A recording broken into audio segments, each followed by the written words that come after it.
నమస్తే బోసుకుమరి. రోజా గారు రెచ్చిపోతున్నటువంటి పరిస్థితులు అయితే ఉన్నాయి. మళ్ళీ భువనేశ్వర్ గారిని అంటే చంద్రబాబు నాయుడు గారి సతీమణి భువనేశ్వర్ గారిని అవమానకరంగా మళ్ళీ మాట్లాడినటువంటి పరిస్థితులు అయితే ఉన్నాయి. ఉగాదికి సంబంధించినటువంటి పంచాంగంలో మామూలుగా ఇప్పుడు కాదు, ఏ సంవత్సరం అయినా సరే మామూలు చంద్రబాబు నాయుడు గారు తన పార్టీ ఆఫీస్ లో నిర్వహించుకుంటుంటారు. ఆయన నిర్వహించుకున్నారు. అదే విధంగా ఏంటంటే పంచాంగ శ్రవణం అనేది వింటూ ఉంటారు. దాంట్లో సతీ సమేతంగా పాల్గొనాలని ఎక్కడైతే రూల్ ఏం లేదు, అది వాళ్ళ ఇష్టం.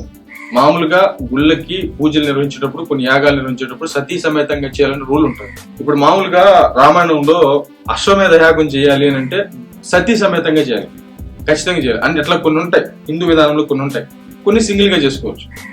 అప్పుడు పంచాంగ శ్రవణంలో ఖచ్చితంగా భార్యాభర్తలు ఇద్దరు కలిసి పాల్గొనాలనే రూల్ ఏం లేదు, ఖచ్చితంగా లేదు. కానీ ఇప్పుడు మామూలుగా ఒక సెటప్ క్రియేట్ చేసి, ఇప్పుడు వెంకటేశ్వర స్వామికి సంబంధించినటువంటి సెటప్ ఒకటి క్రియేట్ చేసి పూజలు చేసేసి, ఒక యాగం చేసేసి, ఇప్పుడు ఉగాదికి సంబంధించి భార్యాభర్తలు ఇద్దరు కలిసి ఒక సెటప్ చేసేసుకుని వచ్చేసి పూజలు చేసేసి మిగతా రాలేదు మేము గ్రేటు అనేటువంటి విధంగా రోజా గారు లాంటి వాళ్ళని మైకుల ముందుకు పంపించేస్తే, హిందువులు ఎందుకంటే చేత్కరించుకుంటున్నారు కాబట్టి, వైసీపీ పార్టీని పూర్తిగా దూరం పెట్టేశారు కాబట్టి, హిందూ విధానాన్ని బాగా అవమానించారు కాబట్టి వైసీపీ పార్టీకి సంబంధించి, కాబట్టి వాళ్ళు దగ్గర అవడానికి గెలవడానికి రకరకాల ప్రయత్నాలు చేస్తున్నారు. వాళ్ళ ప్రయత్నాలు చేసుకోవచ్చు, మాట్లాడుతున్నారు, తప్పేం లేదు దీంట్లో. కానీ భువనేశ్వర్ గారిని అవమానించాల్సిన అవసరం ఏముంది? ఇక రోజా గారు మారవా?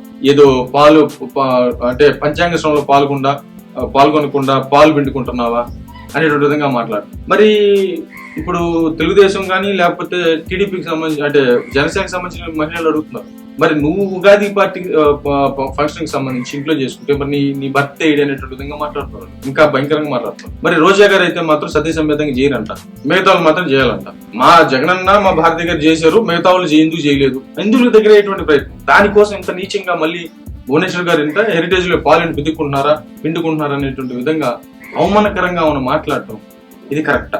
ఇక్కడ ఒక విషయం అయితే మనం ఖచ్చితంగా గుర్తుపెట్టుకోవాలి. అదేంటనంటే రోజా గారిని ఎప్పుడు అరెస్ట్ చేస్తారు, ఎందుకు అరెస్ట్ చేయరు అనేటువంటి విధంగా విపరీతంగా టీడీపీ కార్యకర్తలు వ్యతిరేకత ఉంది. కానీ ఆడవాళ్ళ జోలికి వద్దు అనేటువంటి విధంగా అటు పవన్ కళ్యాణ్ గారు చంద్రబాబు నాయుడు గారు అనుకున్నారు, ఆమె వదిలేశారు. ఇప్పుడు టైం దాటిపోతుంది. ఆ తర్వాత ఆమె ఎప్పుడు రెచ్చిపోవాలి, ఎప్పుడు రెచ్చిపోకూడదు అనేటువంటి విషయం ఆమెకు బాగా తెలుసు. మొదట్లో ఆమె కనీసం నోరు కూడా ఎత్తలేదు, ఇప్పుడు ఇంకా రెచ్చిపోతుంది.